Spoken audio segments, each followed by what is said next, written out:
Hello class 9th। Now हमने हमारी previous video में पढ़ा था कि हम चैप्टर पढ़ रहे हैं डाइवर्सिटी ऑफ लिविंग ऑर्गेनिज्म। इसमें हमने मोनेरा, प्रोटेस्टा, फंजाई, इनके बारे में पढ़ लिया था पूरा। अब हमारा जो नेक्स्ट किंगडम है वो है हमारा प्लांट किंगडम। प्लांट किंगडम का जो क्लासिफिकेशन होता है इसको हम देखते हैं, इसको मेनली 5 पार्ट्स में डिवाइड किया गया है। जो प्लांट किंगडम में सबसे पहला आता है Thallophyta, second bryophyta, third pteridophyta, fourth gymnosperm and fifth angiosperm. ये जो 5 अलग अलग कैटेगरी है, हमारे अर्थ पे जितने भी टाइप के प्लांट्स पाए जाते हैं, इन डिफरेंट टाइप के प्लांट्स को इन 5 कैटेगरीज में कैटेगराइज किया गया है कि ये जो प्लांट किंगडम के जो एक प्लांट किंगडम है ये उसके क्या है, फाइलम्स हैं, उसके छोटे वाले डिविजन्स हैं जिनके अकॉर्डिंग की प्लांट को डिवाइड किया गया है। अब हम इन सारे पांचों के बारे में हम डिटेल में पढ़ेंगे। Thallophyta, bryophyta, pteridophyta, gymnosperm and angiosperm. Angiosperm को फर्दर आगे डिवाइड किया होता है मोनोकोट्स एंड डाइकोट्स में। ये हम जब एंजियोस्पर्म के बारे में पढ़ेंगे तब हम डिटेल में पढ़ेंगे कि मोनोकोट्स और डाइकोट्स क्या होते हैं। सबसे पहले हमारा है Thallophyta.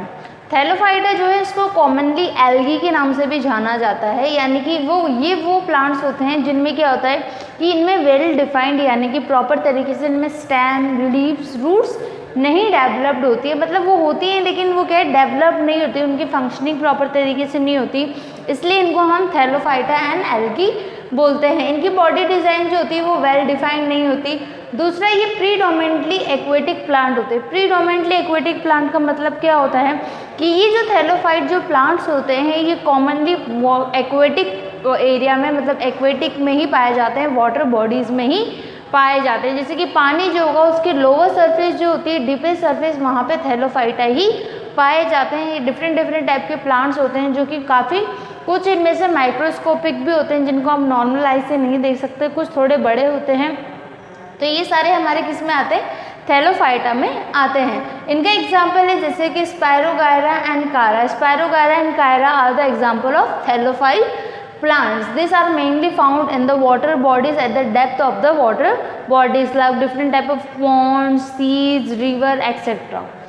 After then thellophyta, the next is a bryophyta.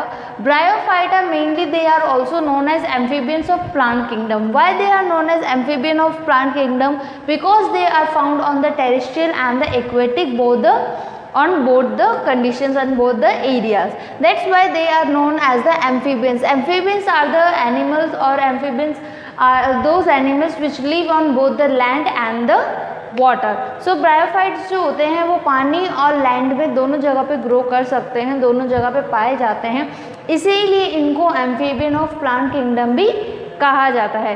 Second thing, इनमें क्या होती है कि इनमें इनकी जो बॉडी होती है वो स्टेम जो होती है वो तो वेल डिफाइंड होती है, लेकिन इनमें लीफ लाइक स्ट्रक्चर होता है। लीव्स नहीं होती, लीफ जैसा दिखने वाला स्ट्रक्चर होता है कि जो कि लीव्स की तरह दिखता है, जिनमें लीव्स, जैसे कि ये लीव्स ही हमें लगते हैं कि लीव्स हैं, बट वो लीफ नहीं होती, लीफ जैसा ही स्ट्रक्चर होता है। उसके अलावा जैसे कि इसके एग्जाम्पल है, इसमें moss and marchantia and the moss are the example. Moss जो होती है उसको फर्न्स भी बोला जाता है, तो मॉस जो होती है उसको अदर नेम्स का फर्नेरिया करके होता है, and this is moss and Marchantia are the example of bryophyta. ये जो होते हैं इनमें वेल कंडक्शन के लिए, वाटर को प्रॉपर तरीके से कंडक्ट करने के लिए इनके अंदर वो चीज़ डेवलप नहीं होती। ब्रायोफाइटा के बाद नेक्स्ट हमारा है टेरिडोफाइटा। इसमें पी साइलेंट होता है इसलिए हम इसको टेरिडोफाइटा बोलते हैं। एंड इसमें जो होता है टेरिडोफाइटा जो प्लांट्स होते हैं इनकी बॉडी वेल डिफाइंड होती है, यानी कि इनकी बॉडी को आप प्रॉपर तरीके से डिवाइड कर सकते हो कि ये इसका लीफ पार्ट है, ये स्टेम पार्ट है और ये इसका रूट पार्ट है। तो प्रॉपर तरीके से हम इसको डिफ्रेंशिएट कर सकते हैं। उसके अलावा इनमें स्पेशल टिश्यूज़ पाए जाते हैं जो कि वाटर को कंडक्ट करने के लिए और अदर सब्सटेंस को एक पार्ट से दूसरे पार्ट्स को पहुंचाने के लिए, प्लांट बॉडी के अंदर पहुंचाने के लिए इनमें पाए जाते हैं special tissues.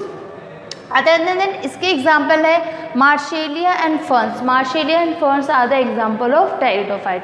After that there are some points like that this thallophyta, bryophyta and pteridophyta, in this their leaves, their embryos are necked, and that's why they are known as spores. They necked embryos that are called as spores, and they are called as क्रिप्टोग्राम्स इनको बोला जाता है। Thallophyta, bryophyta और pteridophyta में क्या होता है कि जो इनकी सीड्स होती हैं, जैसे कि हम एम्ब्रियो और सीड्स के बारे में पढ़ते हैं, हमने फर्टिलाइजेशन में पढ़ा है कि इनकी जो सीड्स होती है वो नेक्ड होती है। नेक्ड का मतलब क्या होता है कि ये किसी भी तरीके से कवर्ड नहीं होती है, इनके ऊपर कोई कवरिंग नहीं होती, ये ओपन होती है और इनको ऐसे ही ओपनली इनको देखा जा सकता है। इसीलिए इनको क्या कहते हैं, नेक्ड एम्ब्रियोज पाए जाते हैं जिनको स्पोर्स कहते हैं, और इसी वजह से इनको क्रिप्टोग्राम्स भी कहा जाता है। क्रिप्टोग्राम्स इनका अदर नेम है जिसको थैलोफाइटा, ब्रायोफाइटा और टेरिडोफाइटा को क्रिप्टोग्राम्स भी कहा जाता है।